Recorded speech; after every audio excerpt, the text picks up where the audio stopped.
Hello నమస్తే welcome to home style kitchen recipes. ఈరోజు recipe chicken pakoda. ఇంట్లో ఉండే ఐటమ్స్తోనే క్విక్గా టేస్టీగా చికెన్ పకోడాని ఇంట్లో ఎలా ఈజీగా చేసుకోవాలో చూపించబోతున్నాను. ఫస్ట్ 1 కేజీ చికెన్ని శుభ్రంగా వాష్ చేసి ఒక బౌల్లోకి తీసుకోండి.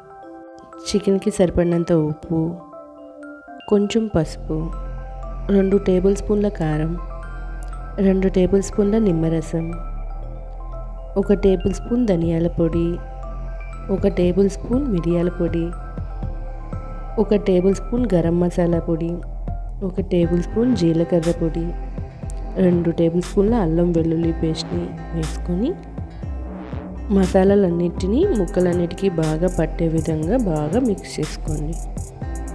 అలా మిక్స్ చేసుకున్న చికెన్ని ఒక 10 మినిట్స్ వరకు పక్కన పెట్టుకోండి.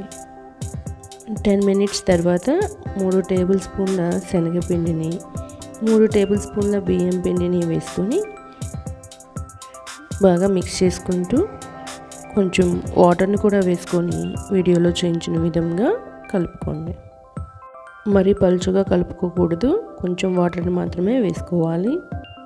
అలా మిక్స్ చేసుకున్న చికెన్ పీసెస్ని వేడి వేడి నూనెలో ఒక్కొక్కటిగా వేసుకుంటూ హై ఫ్లేమ్లో కదుపుకుంటూ ఫ్రై చేసుకోవాలి.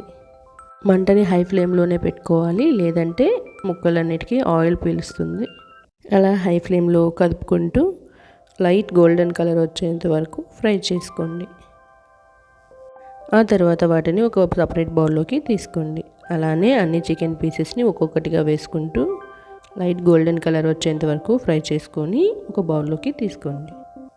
లైట్ గోల్డెన్ కలర్ వచ్చిన చికెన్ పీసెస్ అన్నిటినీ మళ్ళీ ఆయిల్లో వేసుకొని కదుపుకుంటూ గోల్డెన్ కలర్ వచ్చేంత వరకు ఫ్రై చేసుకోండి. ఇలా 2 సార్లు ఫ్రై చేయటం వలన చికెన్ పకోడీ చాలా క్రిస్పీగా చాలా బాగుంటుంది.